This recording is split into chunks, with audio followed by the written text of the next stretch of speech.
Assalamualaikum warahmatullahi wabarakatuh. Innal hamdalillah nahmaduhu wa nasta'inuhu wa nastaghfiruh wa na'udzu billahi min syururi anfusina wa min sayyiati a'malina. May yahdihillahu fala mudilla lahu wa may yudlil fala hadiyalah.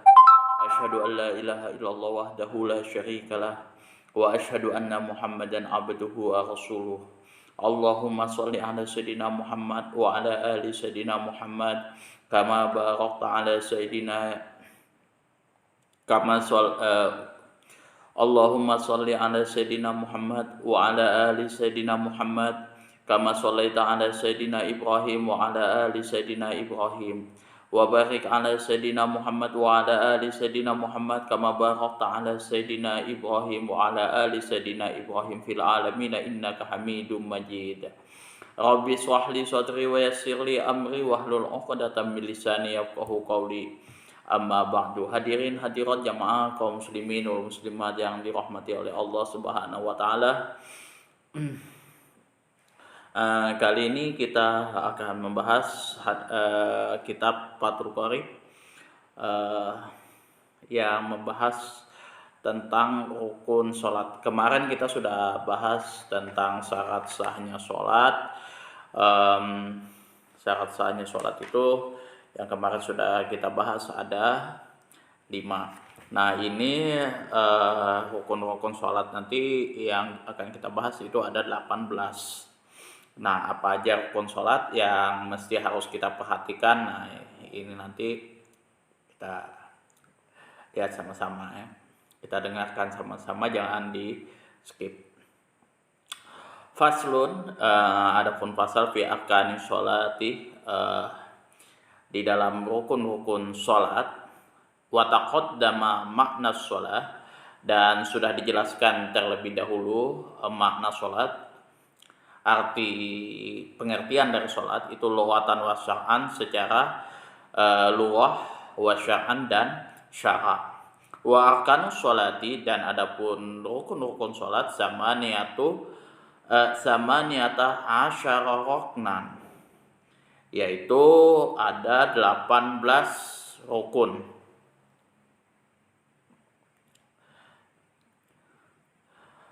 Ahaduha, salah satunya an-niyatu, niat, wahia, dan adapun niat itu qasdus syai', menginginkan sesuatu, muqtarinan bi fi'lihi, yang mana berbarengan dengan pekerjaannya, wa mahalluhal qalb, dan tempatnya niat tersebut di hati.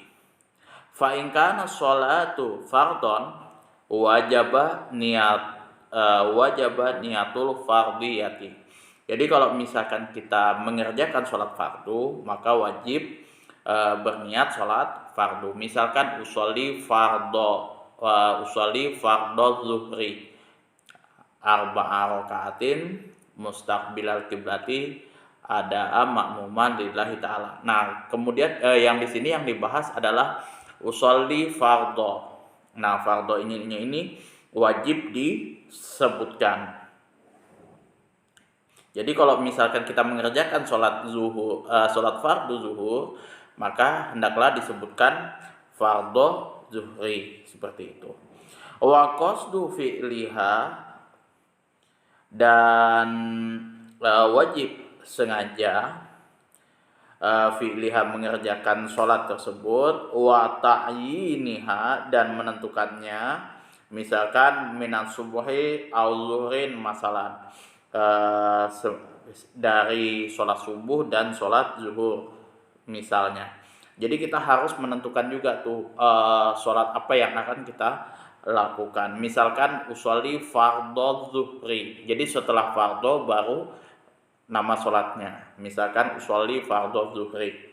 Nah itu yang wajib ditentukan. Au kanati sholatu naflan zata waktin karotibatin, atau sholat sunnah yang mempunyai waktu, sholat sunnah tertentu sholat sunnah yang sudah tertentu waktunya, misalkan karotibatin seperti sholat rawatib di sini. Au zata sababin, atau yang mempunyai sebab, kal istisqai seperti sholat istisqa. Wajib qasdu fi'lihi, maka wajib menginginkan meletakkan niat di dalam mengerjakannya. Au ta'inuhu, atau menentukan sholat apa yang mau kita lakukan. La niyatun nafliyati,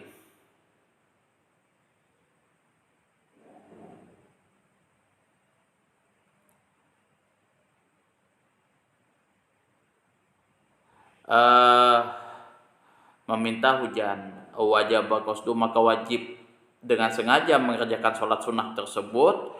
La niyatun nafliyati, dengan tidak wajib niat sunnahnya sholat. Jadi intinya itu kalau misalkan kita niat sholat sunnah ya seperti itu, sholli sunnata watibi, seperti itu kan, seterusnya.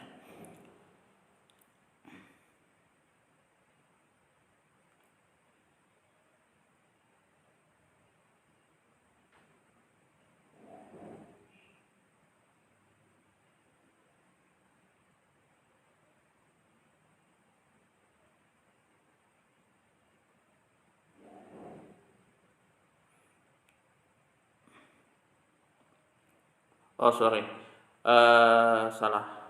Usolli sunnata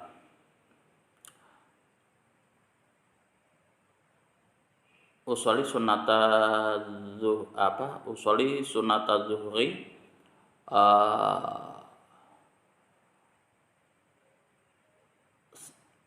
usolli sunnata zuhri rakaataini ba'diyatan lillahi ta'ala. Usolli sunnata zuhri rakaataini ba'diyatan lillahi ta'ala. Kalau misalkan qobliyah 4 rakaat, usolli sunnata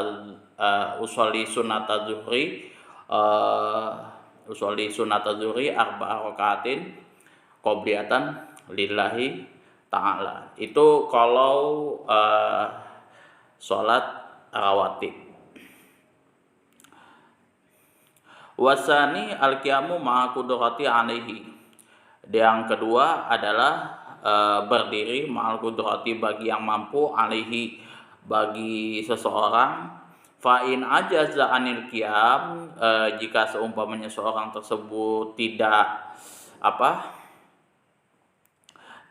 kuasa untuk berdiri, faqad kaifa syaa, maka semampu yang dia dapat. Wa qu'uduha muftarishan afdal, baik dengan duduk saja sekehendaknya atau dengan duduk iftirash. Jadi yang kedua ini adalah berdiri bagi yang mampu. Kalau misalkan tidak mampu ya semampunya, kayak gitu. Misalkan dia bisanya duduk di kursi roda ya duduk di kursi roda, atau mungkin dia tidak mampu duduk, misalkan selonjoran semampunya, seperti itu. Wasalisu takbiratul ihrami, yang ketiga adalah takbiratul ihram. Fata'ayyanu 'alal qadiri bin nuqdi biha ayyuqala Allahu akbar. Maka bagi orang yang mampu mengucapkannya, bagi orang yang mampu mengucapkan takbiratul ihram, maka ditentukan dengan mengucapkan kalimat Allahu akbar. Jadi kalau Allahu akbar sudah enggak mungkin lah. Itu semua orang pasti mampu, karena dia cuman 2 kata aja. Allahu akbar. Fala yasihu ar-Rahmanu akbar. Maka tidak boleh pada saat takbiratul ihram tersebut mengucapkan ar-Rahmanu akbar. Ya, jadi Allahnya, lafaz Allahnya tadi diganti dengan ar-Rahman. Baru diteruskan dengan akbar, itu tidak boleh. Jadi konteksnya di situ harus tetap Allahu akbar. Nggak bisa karena nama saya Rohim jadi ar-Rahimu akbar. Nggak boleh. Jadi dia harus sesuai dengan konteksnya. Kalau misalkan tadi di sini yang disebutkan dicontohkan adalah Allahu akbar, maka Allahu akbar. Walaupun Ar-Rahman, Ar-Rahim, Ar-Razzaq itu maknanya sama, dan itu juga bagian dari Al-Mahul Husna, tapi ini tidak boleh. Wa nahwihi dan lain sebagainya. Wala yasihu fiha taqdimul khabar 'alal mubtada ka qaulihi akbar Allah. Nah, ini. Jadi dia harus khabar mubtada khabar. Nah, jadi kan Allah itu mubtadanya, khabarnya adalah akbar. Tetapi di sini disebutkan didahulukan khabarnya baru mubtadanya. Seperti akbar Allah. Akbar itu mubtada, khabarnya. Kalau dalam bahasa Indonesia itu kalau mubtada itu subjek, khabar itu predikat. Nah, ini predikatnya didahulukan baru subjeknya didahulukan. Itu enggak boleh. Akbar Allah kayak gitu. Tidak boleh. Jadi harus dia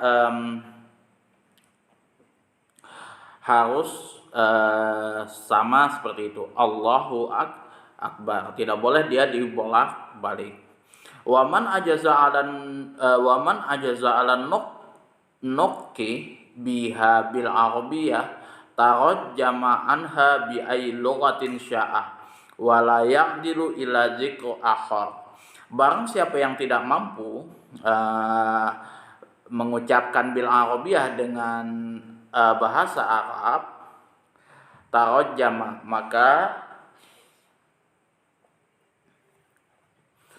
maka boleh menerjemahkannya dengan bahasa apa saja. Wala ya'dilu ila dzikrin akhar, dan tidak boleh diganti dengan zikir yang lain, kalimat yang lain seperti subhanallah dan lain sebagainya, tidak boleh. Itu bisa diganti pakai Allah Maha Besar, tapi sih enggak, kalau saya sih enggak setuju. Jadi tetap Allahu akbar untuk yang ini itu. Karena jujur aja sih, sejauh yang saya tahu,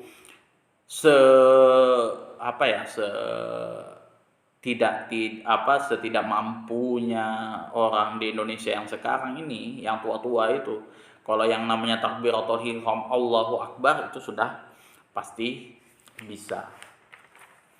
Ya walaupun terkadang kalau bacaan sholat, niat sholat dan lain sebagainya, kalau saya itu harus sesuai dengan keadaannya. Misalkan kalau saya sekarang nih disuruh baca doa iftitah, kadang agak sulit tuh. Misalkan kabira walhamdulillahi katsira wa subhanallahi bukratan wa asila, ini wajah tuh.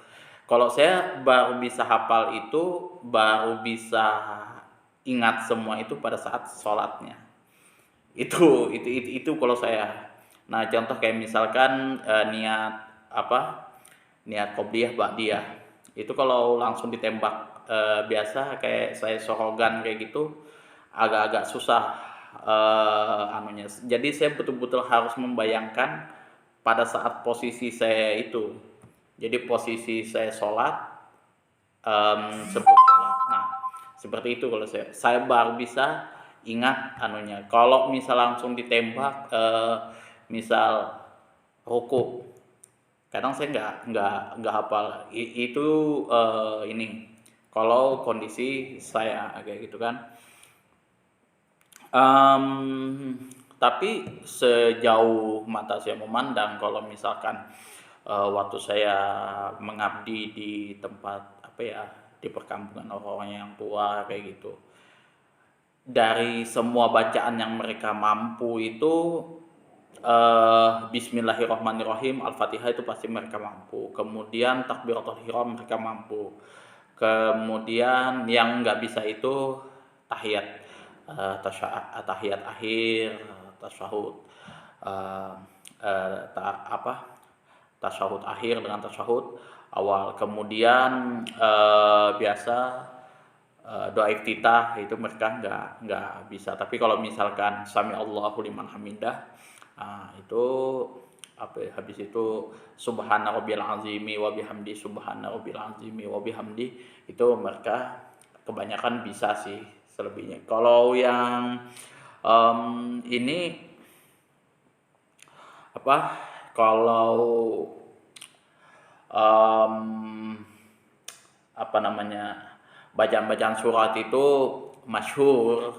Bacaan-bacaan surat itu yang paling banyak itu 3 qul.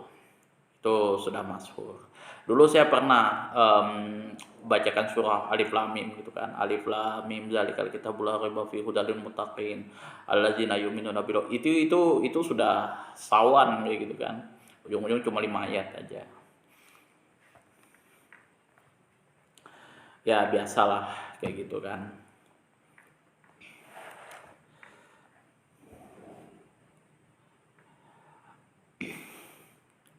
Wa yajibu qarnuniyah bitakbir wa aman Nawawi fakhtarol iktifa'u bil muqaranatil urfiyati bihaisu ya'udu urfan ayyakuna tasdirul lis salati.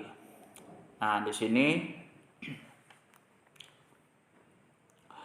wajib menyamakan niat dengan takbir. Wa aman Nawawi di sini, sedangkan Imam Nawawi faktaro berpendapat iktifa'u bil muqaranatil urfiyah. Jadi kalau menurut pendapat Imam Nawawi bahwa arti menyamakan niat di sini dengan menyamakan niat dengan takbir itu cukup dipandang menurut pengertian. Nah, bil urfiyah bihaisu ya'uddu urfan, cukup dipandang dengan pengertian yang biasa berjalan, yaitu memperkirakan bahwa dirinya orang tersebut mengerjakan sholat menurut kebiasaan yang dilakukan orang banyak, mustahdiron di sholati, annahu mustahdiron di sholati. Jadi sebenarnya sih nggak begitu repot sih, apa ya, menyamakan takbiratul ihram dengan niat. Jadi kan kita gini, Allahu Akbar. Nah, jadi kalau kita posisi Allahu Akbar itu harus berbarengan dengan usolli fardhu zuhri arba rakaati mustaqbilal kiblati adaan ma'mumal lillahi ta'ala. Itu berbarengannya seperti itu. Tapi nggak perlu harus ini ya, Allah, oh belum masuk. Enggak, sebenarnya santai, relax aja. Jadi meskipun gini, nah pada saat Allahu Akbar seperti ini, ya sudah, masukkan aja niatnya. Sholli fardhu zuhri arba rakaatin musabbilah kiblati ada mamuma lillahi ta'ala Akbar, kayak gitu.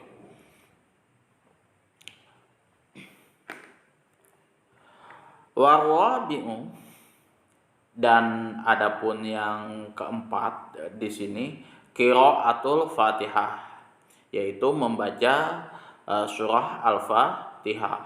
Nah, membaca surah Al-Fatihah ini masuk dalam rukun sholat. Au badaliha liman lam yahfadha fardan kanatis sholatu au naflan. Membaca Fatihah atau membaca gantinya Al-Fatihah bagi orang yang tidak hafal, baik itu dalam sholat fardu maupun dalam sholat sunnah. Kalau waktu saya ngajarin teman-teman itu nggak usah full lah, cukup misal 3 ayat kayak gitu. Bismillahirrahmanirrahim, alhamdulillahirabbil alamin, arrahmanirrahim, kayak gitu. Nah, maliki yaumiddin, iyyaka na'budu wa iyyaka nasta'in, ihdinas siratal mustaqim, siratal ladzina an'amta 'alaihim ghairil maghdubi 'alaihim waladdallin. Amin. Tapi kalau mayoritas Indonesia sudah nggak mungkin nggak hafal itu, karena di setiap event apapun, di acara apapun, Bismillahirrahmanirrahim pasti disebut. Bahkan dulu saya pernah punya teman, Pak Alek. Pak Alek itu orang Katolik. Beliau orang Katolik. Nah, waktu itu beliau ketua Perbasi di Pamekasan, daerah Pamekasan. Nah, jadi dia itu ceritanya karena dia ketua Perbasi kan, secara refleks aja gitu. Marilah kita buka acara ini dengan bacaan Al-Fatihah, yang mana nanti kita sama-sama aja membacakan sesuai dengan agama dan kepercayaan masing-masing. Bagi yang muslim, silakan membaca membaca Al-Fatihah gitu. Al-Fatihah katanya gitu. A'udzubillahi minasyaitonirrajim. Bismillahirrahmanirrahim. Alhamdulillahirabbil alamin. Ar-Rahmanir-Rahim, Maliki yaumiddin, iyyaka na'budu wa iyyaka nasta'in, ihdinas siratal mustaqim, siratal ladzina an'amta 'alaihim ghairil maghdubi 'alaihim waladdallin. Amin. Sampai selesai dia bacakan itu. Dan kami ngikuti. Ternyata baru-baru pas sudah mau tanding acara basket, baru kami tahu agamanya kok bukan Islam kayak gitu. Tapi ya itulah zaman dulu kan. Kalau Indonesia rata-rata bacaan Al-Fatihah sudah pasti ya kan, pasti hafal.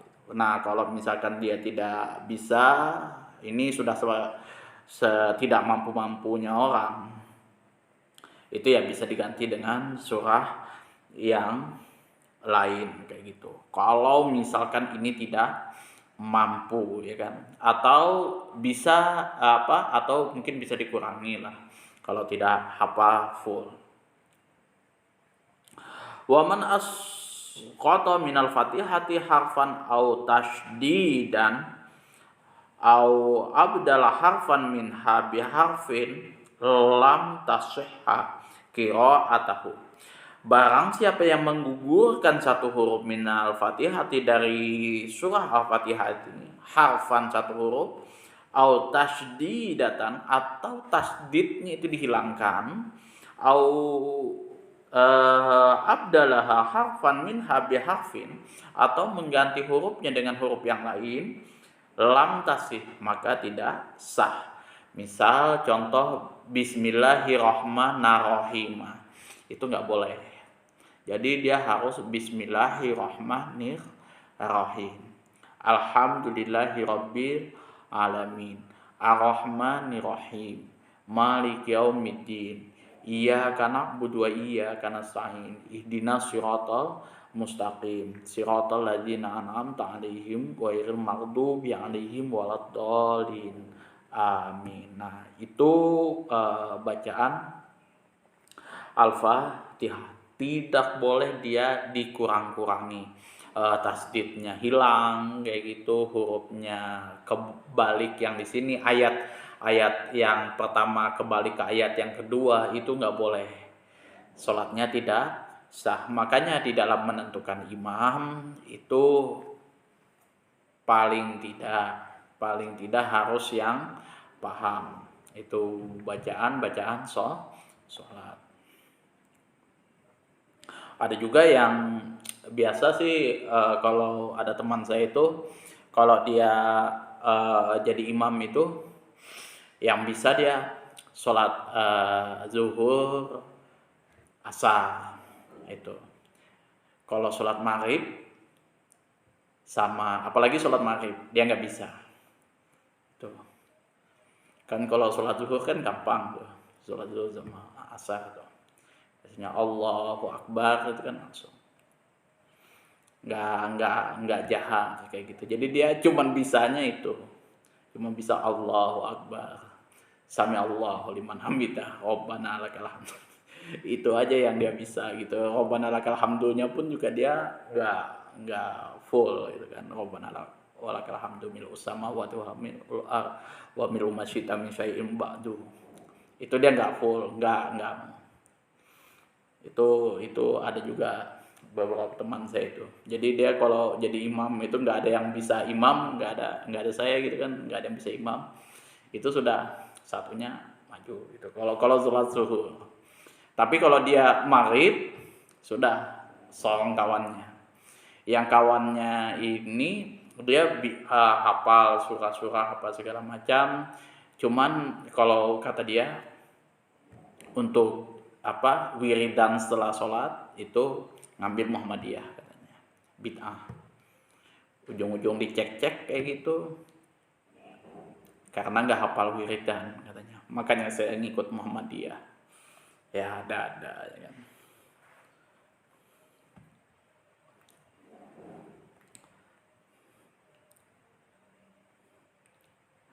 Wayajibu tartibuha bi ayatiha ala tazmihal ma'ruf, dan wajib membaca Al-Fatihah tersebut secara urut ayat-ayatnya.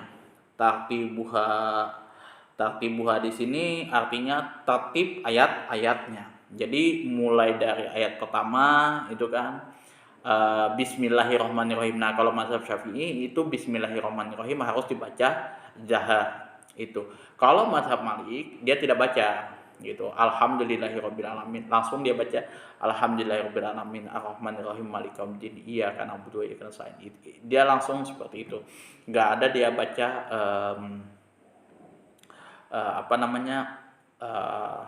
Imam Malik enggak dibaca itu. Karena memang di dalam hadis yang waktu saya cek itu memang Rasulullah pernah membaca Al-Fatihah itu tanpa Bismillahirrahmanirrahim, langsung Alhamdulillahirabbil alamin seperti itu. Nah, kalau mazhab Syafi'i itu bacaan basmalahnya dibaca jahar. Nah, tapi kalau misalkan kita punya imam yang tidak membaca basmalah, nggak ada masalah.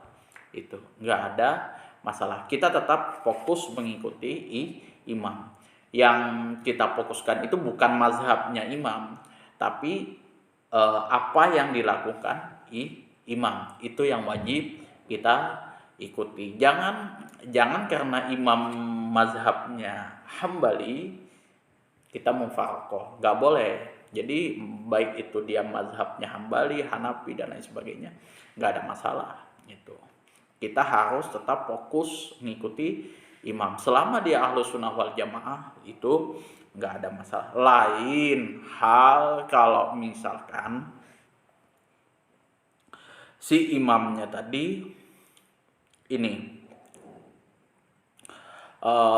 sebelum sholat nih naruh batu Karbala. Nah, itu memang jadi hal itu memang jadi hal itu nggak boleh itu kalau misalkan dia waktu mau jadi imam gitu kan dia taruh batu Karbala di situ, itu sudah nggak boleh. Jadi kita harus mufaraqah sudah itu. Wajibu aidon amwalatuha bi ayasil ba'daha kamalatiha bi ba'din min ghairi faslin ila bi qadri tanaffusi, dan wajib sambung menyambung dalam ayat Al-Fatihah supaya dapat bersambung sebagai kalimah dengan kalimah berikutnya tanpa putus kecuali hanya sekedar mengambil nafas. Jadi dia harus sambung menyambung. Mualatuha. Jadi kalau kalau di bab wudu mualahnya itu sunnah.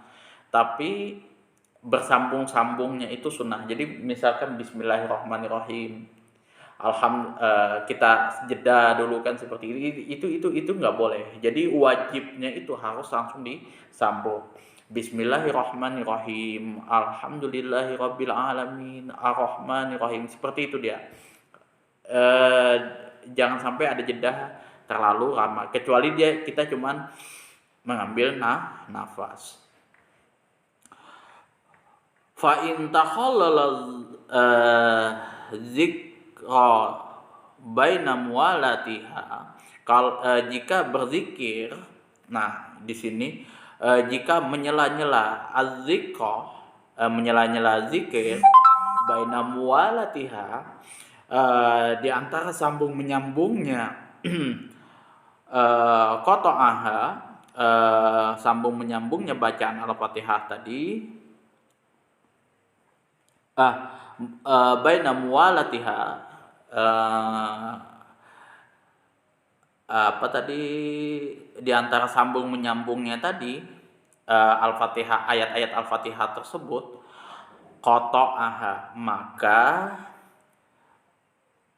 zikir tersebut telah memutus syarat sambung menyambung ini tadi, bacaan Al-Fatihah tadi. Yang dimaksud qata'aha di sini, zikir tersebut sudah memutus mualah pada saat kita membaca Al-Fatihah. Jadi pada saat kita membaca Al-Fatihah tidak boleh disela-sela dengan zikir. Jadi bismillahirrahmanirrahim, misalkan kayak bismillahirrahmanirrahim, subhanallah subhanallah subhanallah, alhamdulillahirabbil alamin, alhamdulillah, enggak boleh itu ya. Itu sama hanya dia memutus mualahnya tadi. Jadi antara ayat ke ayat tidak boleh ada bacaan apapun di situ. Itu bid'ah dolalah namanya. Ila ayata Allah qadzika bimaslahati sholati, kecuali bila zikir tersebut, jika zikir tadi membuat kebaikan sholat, bimaslahati sholati, kata mini makmum, seperti fi isna'il fatihati, seperti membaca amin bagi makmum di tengah-tengah membaca Al-Fatihah. Liqiraati imamihi fa innahu la yaqtal mu'alah. Hal tersebut karena ada bacaan Al-Fatihah imamnya, maka demikian itu tidak membuat terputusnya syarat bersambungnya ini bacaan Al-Fatihah. Di tengah-tengah ini misalkan karena ada sesuatu apa yang diperhatikan di situ untuk kemaslahatan makmum, maka misalkan amin kayak gitu. Tapi biasa sih di akhir Al-Fatihah itu nggak ada sih kendala-kendala apapun. Kalau kita membaca pada saat kita membaca Al-Fatihah, semua biasa langsung hening kayak gitu. Bismillahirrahmanirrahim, alhamdulillahirabbil alamin, arrahmanirrahim. Itu ijma ulama itu memang sudah seperti itu. Mau kayak gimana pun orangnya, dia pasti membaca seperti itu. Hanya yang membedakan memang fasih tidak fasihnya itu saja, logatnya itu saja. Kalau orang Jawa itu bismillahirrahmanirrahim. Apakah sholatnya sah? Sah saja, nggak ada masalah. Hanya logat pengucapannya saja yang tidak mampu. Fa in jahilal fatihata, kalau misalkan seseorang tersebut bodoh, wa ta'adzzarat, dan dalam keadaan uzur alaihi, di dalam membaca Fatihah tersebut, li adami muallimi masalan, karena tidak ada orang yang mengajarkannya, misalnya wa ahsana ghairaha minal qur'ani, maka alangkah lebih baiknya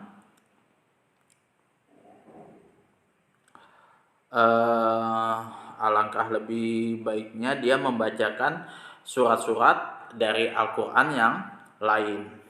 Wajaba alaihi sab'u ayatin mutawaliyatin iwadun anil fatihati mutafarriqati, maka dia wajib membaca 7 ayat secara berturut-turut sambung menyambung, atau 7 ayat yang berpencar dengan gantinya bacaan Al-Fatihah. Jadi kita pakai surat ini, misal alif lam mim dzalikal kitabul la raiba fihi hudal lil muttaqin alladzina yu'minuna ghaibi wa yuqimuna shalah, kayak gitu kan, sampai 7 ayat.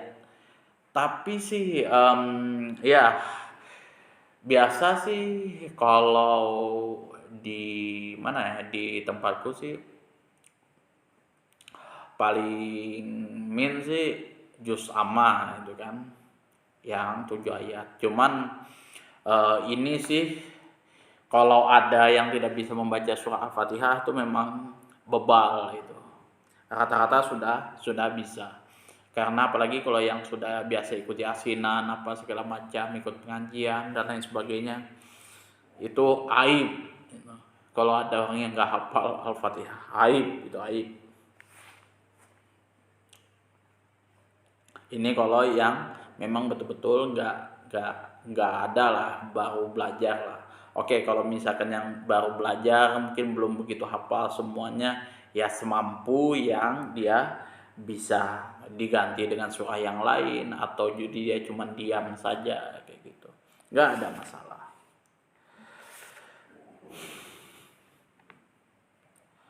Fa'in ajaza minal Qur'ani ata bizikrin badalan anha bihaisu layang kusu an hurufiha.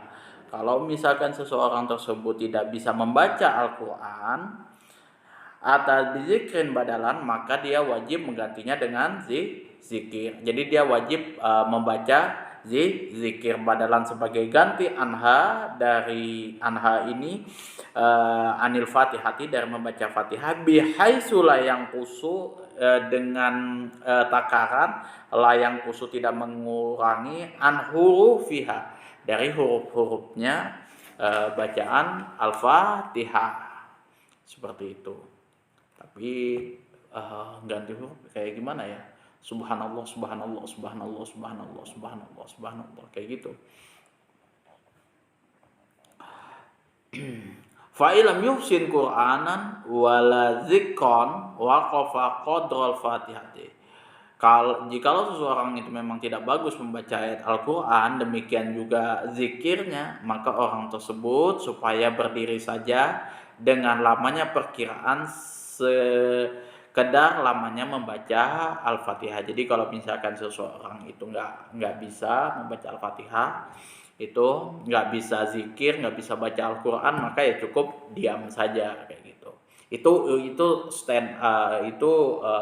SOP-nya yang pertama. Kalau misalkan orang tersebut tidak bisa mengganti dengan surah yang lain, zikir kayak gitu kan, zikir. Nah zikir itu pun juga berapa huruf yang ada di surah Al-Fatihah tersebut, atau perkiraan lah berapa kali zikir, seperti itu.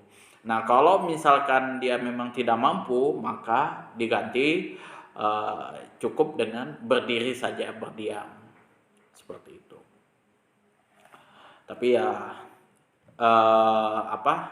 kalau untuk orang yang memang tidak hafal sama sekali, ya zikir kayak gitu, mending ngikut sholat berjamaah itu.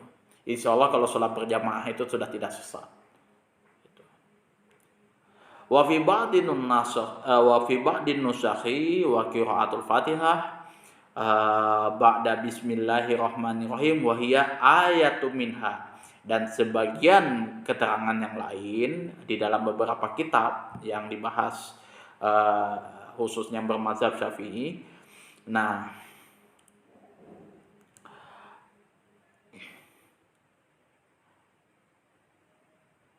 qiraatul Fatihah ba'da bismillahirrahmanirrahim wa hiya ayatum minhu.